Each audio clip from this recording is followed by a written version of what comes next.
So, watch me clean stalls. So, like I've said in the beginning of every video, this is really more of a podcast than it is watch me work video. And I'm also going to say that I'm not going to do a video every day or something like that. I'm going to do it based on if I'm inspired to talk about something specific. So, I got to thinking about a young lady who I had checked in with her. I'd done a clinic in Canada, and I keep in touch with all the participants. And I had checked in with her about her horse, and she told me, that he's good. They've gone on some trail rides, etc., but he's being kind of a stubborn mule about going to the left. And that she was getting help with him on a training aspect of this stubbornness. So I asked a bunch of questions that were more related to, anything that's happened to him in his environment, any changes, that would make him now have this behavioral problem. And the answer to that was no. He's a perfectly happy horse, everything's great, nothing seems to have upset him in a behavioral way.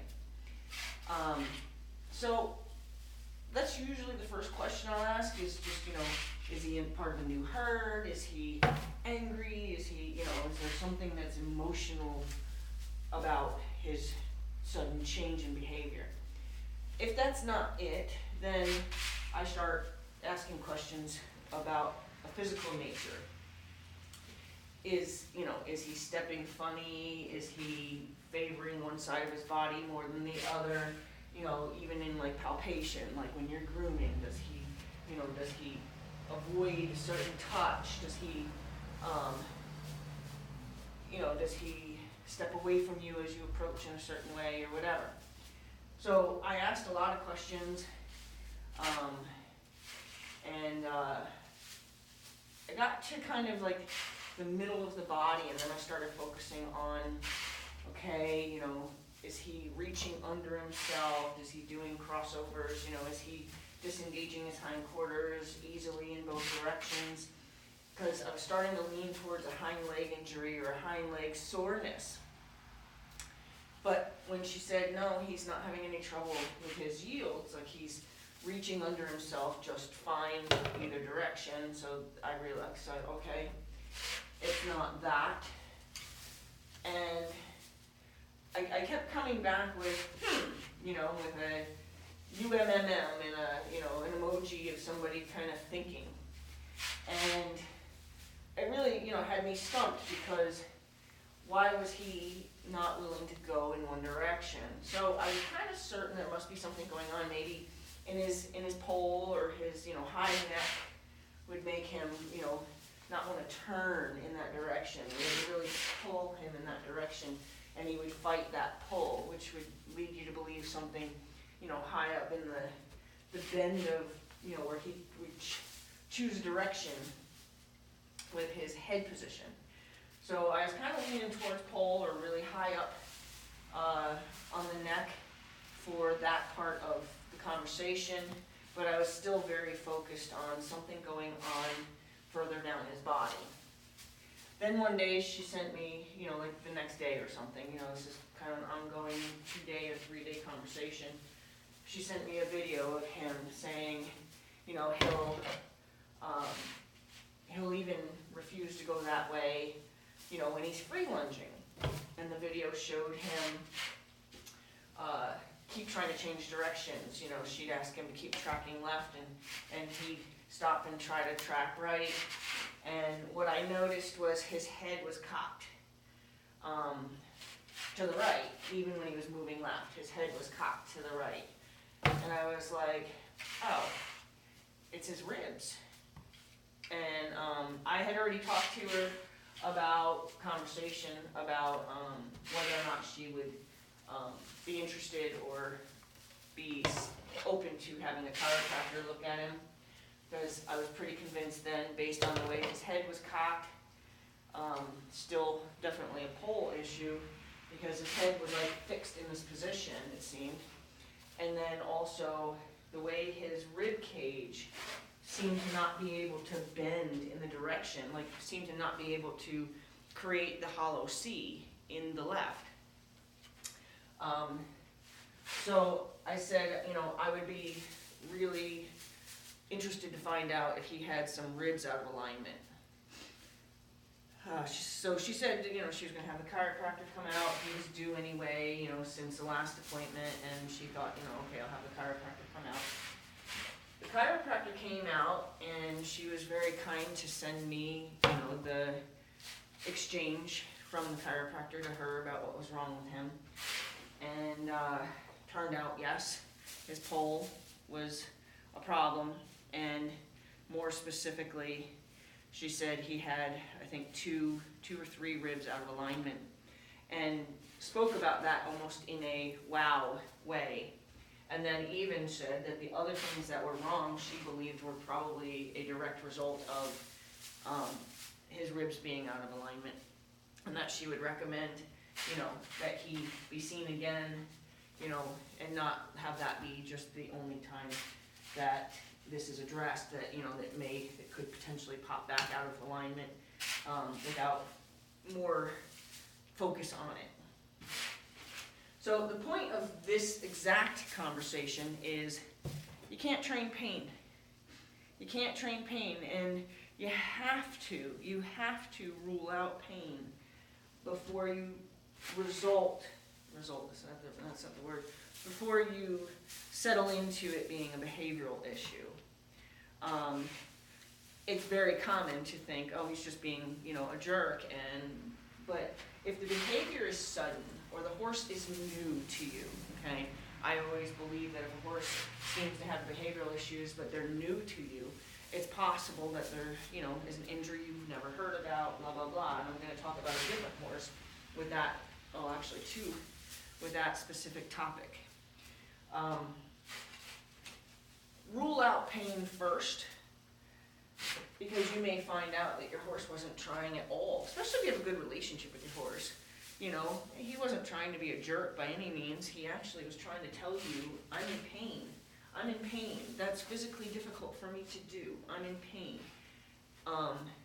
So I'm really, really glad that she reached out to me with this information, you know, with this update about him, and I'm really glad that I poked and prodded around about it to find out, you know, that not only, you know, more details about it, but also that she was open and even has already had in the past chiropractic care on her horse, and we were able to get him seen, and you know, I'm imagining that he'll free up, you know, after maybe another session, he'll be able to free up that left side and be able to be, you know, not only happy but compliant. So another horse I had, he's a bigger story. I had this horse, Tyson, who came to me as a package deal with a filly that I purchased from a breeder. His story kind of is long, and I tell it, and sometimes in a Reader's Digest version of it. I'm going to tell the long version of it now. Somebody had purchased Tyson's full brother, had great success with him in the show ring. He was easy to train and had great success with him in the show ring. So when Tyson came to be, the owners of his brother came and said they wanted him as well. The breeder claims, which I don't deny that, you know, I got his whole story, so I'm going to assume that the breeder has been honest with me from the get-go, so I'm not saying by using the words claims. The breeder stated that she told them, you know, he's different. He's not going to be as easy. There's something off about this one. And they still bought him anyway. I don't know how old he was when they bought him. I met him when he was 3.5. But I do know that they had him into the training process. You know, they had him young enough to be the ones that started the training process of trying to start him. They were unsuccessful in starting him, and then went ahead and sent him out to another trainer who was also unsuccessful in starting him. The breeder, being a good breeder, agreed to take the horse back And then, because she didn't want to get, she's a breeder and he was a gelding, he really wasn't like a horse that she needed back for her breeding program or whatever. So, she sent him out also to see if somebody else, a trainer that she uses could start him. He wasn't able to be started again. And the day that I had come, so they gave up on him. He was that horse, he was that gelding out in the field with 15 mares and a very tight halter because the only horse with a halter on, because he was so afraid at this point because of all the probably training techniques that were used on him. He was terrified of people. So he, I'm sorry with all the uhs.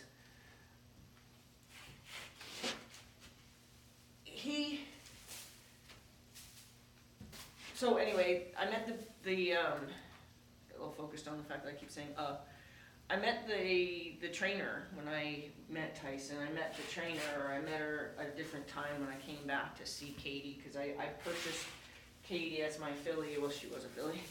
I purchased her when she was 4 months old, but I asked if she could stay standing by her mommy until she was 6 months old, and the breeder agreed, so I would come and I'd visit her. So while those last 2 months that she got to stand by her mommy, I'd come and visit. So I also visited Tyson. And I met the trainer who had taken him for an unsuccessful training period. And she told me that every day was a new day with this horse, every day. So she kind of described him like the movie 50 First Dates. Like he never progressed. He never retained anything. So that's pretty much all she gave me. She didn't really tell me much more than that. I think I'm gonna have to push pause if there's a way. Take my glove off to push pause. Okay. So she didn't really tell me like the details of his training or anything like that. So I really just didn't know that much about like why he was so untrainable. She didn't say, he tried to kill anybody, or she didn't say anything like that. She just said that he just wasn't receptive to whatever training techniques they were using. So that was kind of the extent of what I knew about him. He arrives with Katie, and I put him in a stall, and not that seemed like it was totally new to him, but all movement in the barn made this poor horse snort and literally physically throw his own body against the wall as if he thought that was an exit. Very sad in the beginning. And we actually started calling him Snorkel because there wasn't any movement that could happen around him that didn't cause him to snort. He was just that terrified, that traumatized by humans, that a human moving around him was just terribly scary to him. So I spent 6 months because, he was a project for sure. I spent 6 months working on this horse and just getting trust, not doing any training per se. I would do puzzles, and I would do things that explained to him that I'm here to give you guidance, and I'm not here to force you to do anything. And, I gave him a lot of puzzles to do. And I believed after 6 months that I had definitely gained this horse's trust. So now today's the day. I'm going to climb on him. And a lot of trainers will tell you that, they get on a horse and they get back off of him, and that was a successful first ride. Well, my successful first ride was I climbed on him, sat, climbed off, and that was the end of day one. I was prepared to come back the next day and try again. And not because anything went wrong, but because, to me it was a successful first ride. So the next day, do everything exactly the same. Have him come in the arena. We did our puzzles. We did all our pre-riding stuff to make sure that he's in a good good frame of mind and all that good stuff. And put my foot in the stirrup, swing my leg over, climb up on him. Still everything exactly as it was the day before. But that's when I very quickly learned that he was standing stock still because he put himself in a happy place. He put himself in a catatonic state. He appeared to be present, and yet he was not. He was in a self-preservation, happy place. So, the reason it was successful the day before is because I didn't ask him to come out of that place. I didn't do anything to stimulate him out of that happy place. Well, day 2 was the day you're going to ask him to take a step. Day 2 was the day that I basically forced him to come out of his happy place. And when he came out of his happy place, his awareness of me was within an instant, and he bucked me off in such a save my life kind of way that it did not make sense. Didn't make sense that he would have been, I knew I had done my due diligence. I knew I had done all the work was necessary to convince this horse that I'm not going to hurt him. I knew he believed in me. So when he bucked me off like that, I was like, yeah, there's something else. I did not get hurt. He threw me up above him. I landed back on him and then just slid down his shoulder. I did not get hurt. However, the emotion, the adrenaline that was attached to his need to get me off of him, I knew that wasn't a behavioral thing. There was something else. There was something else. His life depended on getting me off of him. So several vet visits, and every time that were scheduled, and then every time a vet came into the barn to look at a different horse, for whatever reason, I would say, hey, could you do me a favor and can you just look at this guy too? And so over the course of a couple months, I was told by 5 different vets that, maybe, because I showed them, like, when you brushed him, he would kind of drop in his back. Maybe his back's a little sore, but nothing significant, nothing notable. And, I kept believing, okay, the vets are saying there's nothing wrong with him, so there must be nothing wrong with him. Maybe I finally just met a horse that, no matter how much I believe he trusts me, isn't going to let me get on him. So I worked a little bit again in just trying to get his trust. Now I give it in tack. I would tack him up and work on his trust in tack. And I found out with this horse one day that I don't want to wear a bra when I start horses. If I start them in a saddle, I don't actually start horses with saddles, but this horse, for some reason, I felt like I really should. In another effort to do some work with him just on the side of the saddle, I wasn't going to swing my leg over until I understood that he could handle me on the side of him. He panicked, jumped. I leaned forward to maintain my balance, and when I did, my bra strap got hooked on the horn of the saddle. I was starting with a Western saddle because that's what he had been exposed to. And I was trapped on the side of a panicking horse by my bra. I'm not really sure how long that happened for, but what I do know is that I spent however long that was saying, please break, please break, please break. I just needed my bra strap to break and I would be free, it did finally break and I did get free, and of course now I'm adding to the trauma to this poor horse.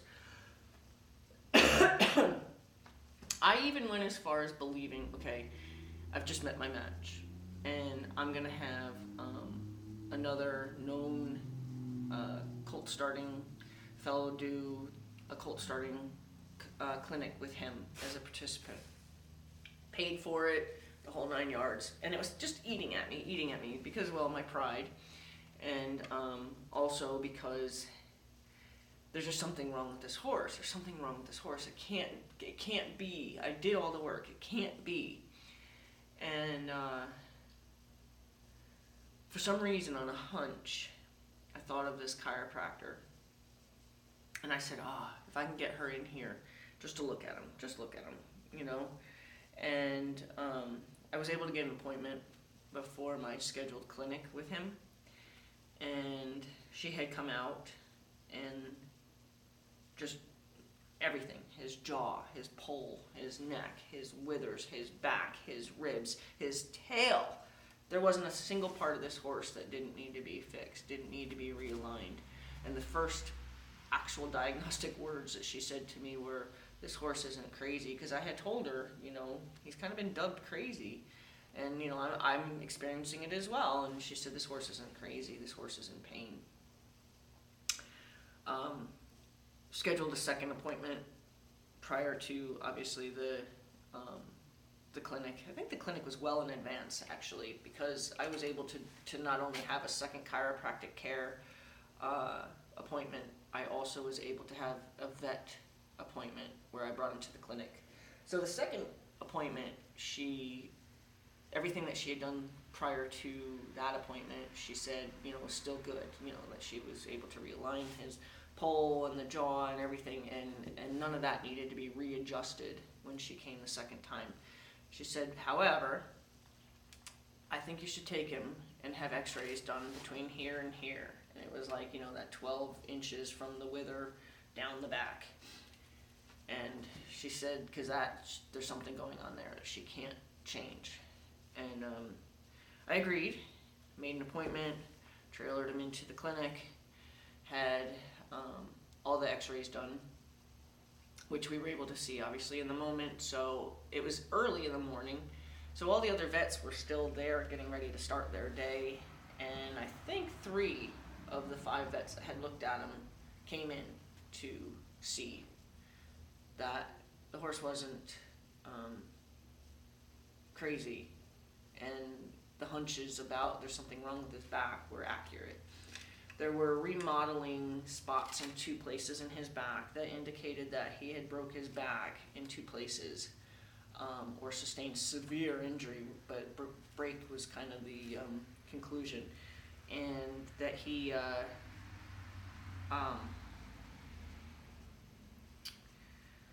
would be able to be ridden with regular chiropractic care, shockwave therapy, and injections.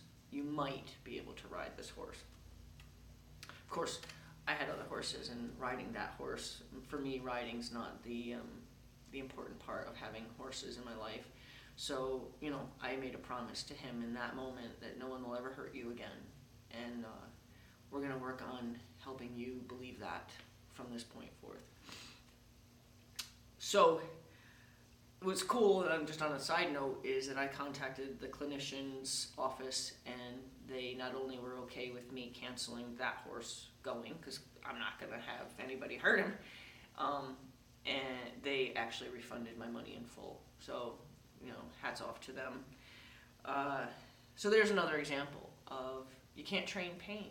You can't train pain. Like, please find out what's wrong with them first before you determine that it's behavioral.